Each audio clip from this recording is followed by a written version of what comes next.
Hey, Richard Bryce here, tennis hacker. In this video, I'm going to show you some simple drills that you can use to improve the consistency of your cross-court forehand. Now, these are going to be a little bit different to things that you might have seen before, but that's going to be a good thing. If you work on them, it's going to make a lot of difference. If you enjoy the video, it'd be great if you could give me a thumbs up. And if you find this sort of information and this sort of content beneficial, really appreciate it if you could subscribe to my channel. So what you might be expecting to see is some kind of on-court drill that are going to help you hit more consistency. But the reality is you've probably already watched a ton of videos that are already like that have taught you different coaching techniques and showed you drills that you can use when you're out on court, and you've already been working on them, and it's led you to where you are now, still struggling with consistency on your cross-court forehand. So what I'm going to be doing in this video is showing you how to address what is very possibly the underlying problem that's causing your inconsistent forehand as it stands. So we're going to be working on your ability to track the ball more efficiently onto your strings.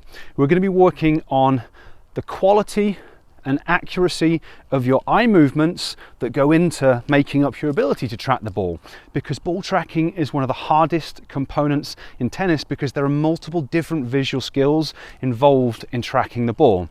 So I'm going to show you 4 very simple training drills that you can use to train some of the visual skills involved in ball tracking. Now, the way this works, we've got 6 muscles that move our eyes in different directions. Those muscles are controlled by nerves, which are controlled by brain areas, and between the 3 of those, that's what allows us to move our eyes in all the different directions it needs to track the ball.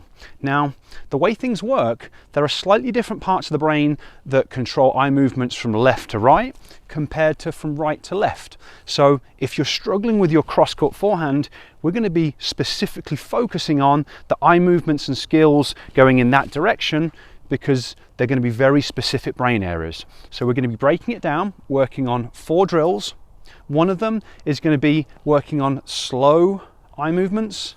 The other one is going to be working on fast eye switches, because there are 2 foundational types of eye movements.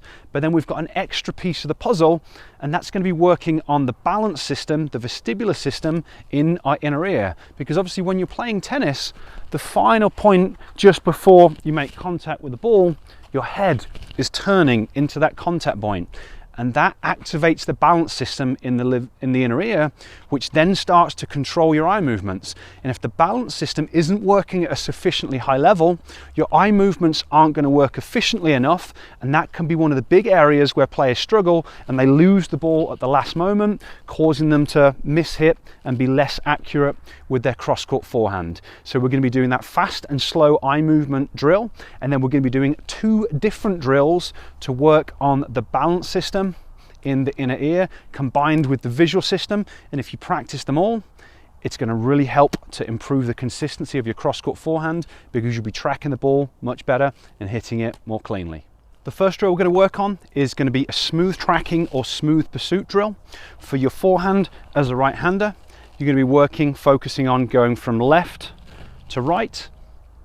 But because we're here, we might as well go back in the other direction as well. And you're just going to do smooth tracking exercises from side to side. So I'm trying to keep my head as still as I can and just focus on one of the letters that's in the logo. When you do this, you really want to pay attention and try and focus as hard as you can. It's very common when I watch players do this, the ball's out there and they're looking in the wrong direction. So as you're doing it, although it seems very simple, you want to pay attention and give it focus throughout the whole of the drill. So that's the smooth pursuit. A good starting point is going to be around 5 in each direction, but you could build this up to considerably more to start to train these movements. The second drill is going to be an eye switching exercise. So for eye switching, the real name or the fancy name is saccades. I'm going to have 2 targets. And again, I'm going to switch between the left target and the right target, because we want to train the eyes to make fast eye switches, because when the ball is traveling quickly, we can't actually follow it perfectly smoothly. We have to make lots of little predictive saccades where our eyes jump ahead of where we think the ball is going to be. So we're going to train those fast eye switching movements, saccades, by switching between 2 targets like so. Again, a very simple drill. I'm trying to keep my head still, really focus on seeing the target clearly as soon as I've made the eye switch. And over time, you're going to work on trying to do it faster and faster, still maintaining the visual clarity. For a starting number, about 10 to 20 switches is going to be a good starting point for a lot of people. But again, it's another drill that you could take considerably higher in terms of repetitions. Now we're going to move on to the balance system drills. The first drill is going to be training a specific reflex. And this is the reflex that keeps your eyes fixed on a target as you start to move to the ball. So you're going to be holding the target directly in front, and you're going to be turning your head to the right, turning your head to the right. So we're really training the right side of the balance system. And as I do this, I'm going to bring the ball down a little bit lower. The sun's in my eyes a bit, so I might be squinting, but hopefully you can still see what's going on. My eyes are still looking at the target, and my head is turning to the right. Now, obviously, feel free to do that to the left as well. It's most likely going to be very beneficial for you, but here we're just talking about the specific directions you're going to be needing on the forehand. And that, in terms of a starting point, around 5 repetitions is going to be good for most people. But again, you can build this up to a considerably higher number to really start to train the functions in these systems. The final drill that we've got is going to be targeted towards the balance system again, but we're going to be moving the head or the eyes and the target at the same speed. So I'm imagining that my nose is connected to the letter or the number that I'm looking at, and I'm going to move them at the same speed. So now I'm training the connection between the two. And obviously, in terms of that final contact, you want your head and eyes to be moving together. So it's often this final skill that causes some of the biggest problems for players in terms of inconsistencies on their cross-court forehand. Numbers for this one can be very similar to the VOR, starting out at 5, maybe 10 reps. But again, it's something that you could build up to and dramatically increase the number of reps over time. So these are our 4 very simple drills that if you work on them consistently, they can start to improve the consistency of your cross-court forehand. You can do them as a mini program, but in a moment, I want to tell you about another cool way that you can test them out that might be able to help you improve your consistency directly when you're on court as well. So in addition to using these drills as a mini training program, you can also use them while you're out on court during your practice sessions. So you can do a set of drills while you're working on your cross-court forehand consistency, maybe hit 10, 20 balls, or do a couple of rallies if you're working with a practice partner, then test out one of these drills and then go back and hit a few more balls. Now, these drills are all slightly different. They target slightly different parts of the brain, slightly different skills. You might potentially have a problem with one more so than some of the others. And by testing them individually, what you might find is, okay, I hit some cross-court forehands, I do some smooth pursuits, and then I go out there, hit some more cross-court forehands, and nothing changes.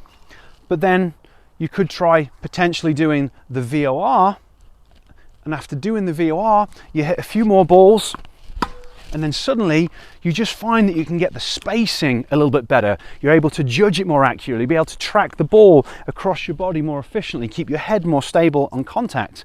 And if that's the case, it tells you that that particular skill was something that you needed a little bit more work on, and you can literally use those drills out on practice courts or out when you're practicing. So you're doing your drills with your partner.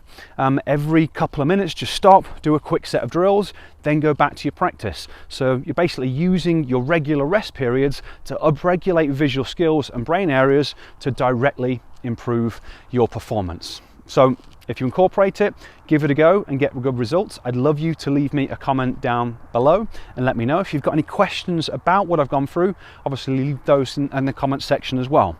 But before I close the video out, I just want to let you know about some additional help that's available to you, because obviously here we're just talking about very specific things. When it comes to vision training or brain-based training in general for tennis, there are a whole bunch of different things that you can do to improve your performance, because the reality is most players don't get capped out by lack of technical knowledge. We've got so many great coaches out there, there's so much amazing content on YouTube, but your body has to be capable of doing the thing that you're trying to do. And if it can't do it, then you won't be able to change that particular issue with your game It doesn't matter how much you practice, but by training underlying visual skills, improving your coordination and things like that, it really allows you to take your game to a much higher level than would otherwise be possible. So if you're interested in learning more about that type of training, this is the stuff that I help players with. I've created a masterclass that's going to go into a lot more detail about some of the things that you can work on. I'll place a link up there and I'll place a link down there so you can check that out if you are interested. Okay, I hope you've enjoyed the video. If you have, give me a thumbs up and I'll catch you next time.